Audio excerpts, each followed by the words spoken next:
Martes 20 de enero, el ministro de Ambiente, Edgardo Ortuño, y el directorio de OCE comparecen hoy ante la Comisión Permanente del Parlamento para explicar el proyecto de obras que sustituye a Neptuno y el reciente aumento de la tarifa del agua potable. Los dos representantes del Ejecutivo en el directorio de la Caja de Profesionales, María Noel Sanguinetti y Gustavo Rodríguez, presentaron su renuncia luego de haber votado a favor de una partida de 130.000 pesos para los directores que asuman a partir de febrero. El presidente de la República firmará hoy una resolución para designar a los dos nuevos representantes en el directorio de la Caja. El Poder Ejecutivo también deberá definir si deja sin efecto la partida aprobada para los futuros integrantes de la directiva. El gobierno espera recibir el texto certificado del acuerdo entre el Mercosur y la Unión Europea para enviarlo al Parlamento y avanzar en su ratificación. La intención es que el trámite se concrete antes de la rendición de cuentas. Los plazos dependen de la entrega formal de la documentación por parte de Paraguay. Bomberos logró controlar anoche el incendio que afectó 70 hectáreas de campo entre Punta del Diablo y La Esmeralda, en Rocha, y evitó que el fuego alcanzara zonas pobladas. El avance de la llama fue detenido mediante cortafuegos realizados con maquinaria pesada, pese a las dificultades generadas por el viento. Hoy se está trabajando en la fase de enfriamiento de la zona.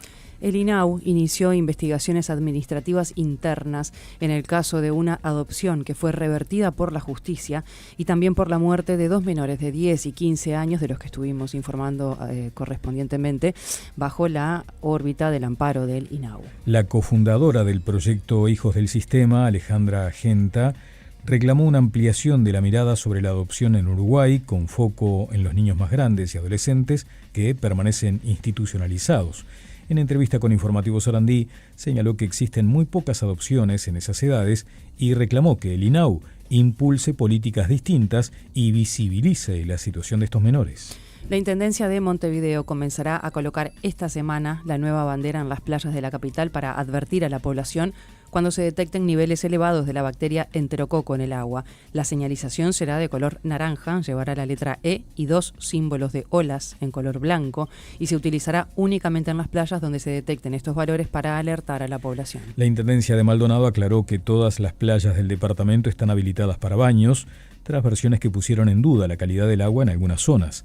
La directora de Ambiente, Virginia Vilarino, explicó que la comuna realiza controles permanentes junto con el Ministerio de Ambiente y que los valores registrados están dentro de los parámetros permitidos. El Ministerio de Defensa firmará antes de marzo un convenio con el INISA, el Instituto de Inclusión Social Adolescente, para capacitar en unidades de las Fuerzas Armadas a menores privados de libertad. La propuesta prevé un programa piloto para entre 20 y 30 jóvenes primarios. Recibirán educación, capacitación laboral y la posibilidad de quienes desarrollen una vocación que puedan ingresar al ejército. Un hombre de 28 años apuñaló a dos personas en situación de calle en el barrio Cordón, fue detenido. El agresor los atacó sin mediar palabra. El hecho quedó registrado además por las cámaras de seguridad de la zona. Una de las víctimas está en estado grave, la otra está fuera de peligro. El detenido tiene 2 antecedentes penales y quedó a disposición de la Fiscalía. El grupo de investigación en antropología forense confirmó que los restos óseos hallados en el cementerio de Carmelo no corresponden a fosas clandestinas ni enterramientos ilegales. Se trata de restos que habían sido sepultados en esa necrópolis hace décadas y luego relocalizados. La policía está buscando un hombre que logró fugarse anoche hacia la playa luego de una persecución policial que terminó con una balacera en la localidad de San Luis, en la costa de Canelones. Investigan el hallazgo del cuerpo de un hombre en aguas de la playa Ramírez, en Montevideo, según informó la Armada Nacional. Al llegar al lugar, efectivos constataron que se trataba de un hombre de entre 50 y 60 años. Imputaron por lesiones graves al conductor de 37 años que atropelló a 7 personas en una parada de ómnibus en Toledo mientras manejaba alcoholizado.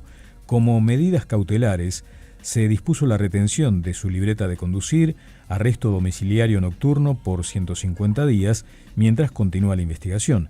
El hecho ocurrió, recordamos, en la madrugada del sábado en el kilómetro 23 de la Ruta 6. En el ámbito de información deportiva, Tenfield igualó la oferta presentada por el consorcio DirecTV Torneos y mantendrá la producción audiovisual del campeonato uruguayo. La empresa hizo uso del derecho a igualar la mejor propuesta y aseguró el lote correspondiente a la producción de los partidos antes de que venciera el plazo fijado por la Asociación Uruguaya de Fútbol. Con esta decisión quedó cerrado el proceso de licitación de los derechos televisivos para el periodo 2026-2029. El consorcio DirecTV Torneos se quedó con los derechos de televisación por cable, mientras que Tenfield mantendrá la producción audiovisual y las transmisiones por streaming. Se confirmó el diagnóstico de la lesión de Abel Hernández, esguince de rodilla grado 2. El diagnóstico de La Joya fue confirmado por una resonancia magnética esta mañana. El jugador de Peñarol estará al menos un mes fuera de las canchas, entre 30 y 40 días. Y Peñarol derrotó 1-0 a Racing en el Viera y clasificó a las semifinales de final de la Copa de la Liga AUF, instancia en la que enfrentará a Boston River. El equipo aurinegro disputó el partido con juveniles y Julio Mozo como entrenador. El triunfo de Peñarol ante Racing completó el cuadro de semifinales de esta primera edición de la Copa de la Liga AUF, torneo amistoso de verano organizado por la Asociación Uruguaya de Fútbol durante la pretemporada. La mesa ejecutiva resolvió los detalles de los próximos 2 partidos que se jugarán este jueves y viernes. Ambos encuentros serán en Montevideo. La primera semifinal entre Nacional y Progreso se disputará el jueves a las 8:30 de la noche en el Estadio Centenario. La segunda, entre Peñarol y Boston River, será el viernes en el mismo horario, pero en el Parque Viera. La final no será el domingo 25 y su fijación dependerá de quiénes sean los protagonistas. Si no hay clásicos, será el lunes 26. Si avanzan los grandes, será el domingo 1 de febrero. Y en básquetbol, Nacional le ganó al Flamengo 95-76 en Río. Se quedó de forma anticipada con el grupo B de la Basketball Champions League Américas, a falta de que se dispute una ventana. Los tricolores mantuvieron su invicto en el torneo y definirán los cuartos de final como locales en busca de meterse entre los 4 mejores equipos de América. La Liga Uruguaya de Básquetbol tuvo doble acción este lunes. Hebraica le ganó a Urunday por 90-85, mientras que Malvin le ganó a Defensor por 85-76. En el ámbito de noticias internacionales, coincidiendo con el primero de los 3 días de luto nacional decretados por el gobierno de España, los Reyes visitan este martes la zona de Andalucía, en la que 2 trenes chocaron el domingo, dejando al menos 41 fallecidos. El balance del siniestro en esta localidad de la provincia de Córdoba podría aumentar porque siguen en curso las tareas de búsqueda, hay personas desaparecidas. Además, en varios hospitales continúan ingresadas casi 50 personas. Se estima que se necesitarían entre 24 y 48 horas para determinar todavía el número exacto de víctimas del accidente. Los equipos de rescate intentan por estas horas levantar los vagones de uno de los trenes que cayeron además en un terraplén desde una altura de unos 4 metros. Recordemos que el domingo a las 19:45 hora local, los 2 trenes de alta velocidad que circulaban por 2 vías paralelas chocaron con cerca de 500 pasajeros a bordo en total. Los últimos coches descarrilaron cuando cubrían la ruta Málaga-Madrid. Los vagones terminaron sobre la vía de al lado, justo cuando iba a pasar un tren de la compañía pública española Renfe en sentido contrario, desde la capital hacia Huelva, y que acabó impactando contra ellos.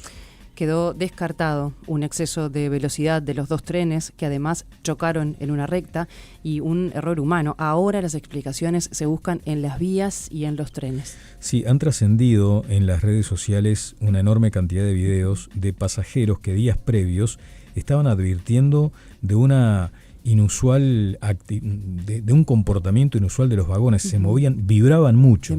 Vibraban demasiado. Y hay muchos videos en ese sentido con gente muy asustada por lo que sucedía antes, ¿no?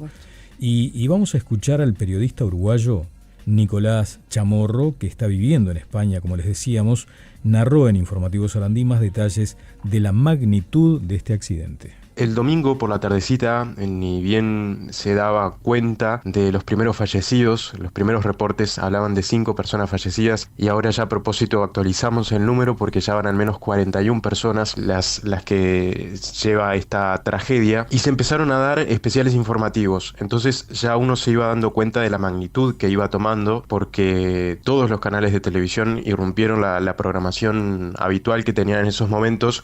y empezaron con las transmisiones, incluso que se extendieron hasta altas horas de la madrugada. Primero porque la información no paraba de llegar, pero otra también buscando algún tipo de explicación que todavía los expertos no encuentran. En el día de hoy, diarios como El Mundo dan cuenta de que alguna sospecha podría ser el origen del accidente en una brecha en la vía de más de 30 centímetros y que eso podría haber producido el primer descarrilamiento. Recordemos que todo el incidente y la magnitud que toma es porque primero descarrila un tren que se dirigía desde el sur del país hacia Madrid. Si hubiese quedado allí la situación, seguramente estaríamos hablando de algunos heridos, pero lo trágico se da es porque a los pocos segundos, en la vía contraria y que fue invadida por este primer tren que descarrila, venía otro tren, que son además estos trenes de alta velocidad que circulan entre 200-250 kilómetros a la hora, y bueno, no hubo forma, porque tienen incluso mecanismos de seguridad este tipo de trenes para cuando hay algún tipo de objeto en la vía activar un seguro, un freno. Fueron tan pocos los segundos que no dio tiempo a nada y no se pudo evitar la tragedia. Aquí compartíamos parte de una mirada de lo que ocurrió en España y cómo sigue la investigación sobre este accidente. Ahora compartimos más noticias del panorama internacional en el siguiente compacto.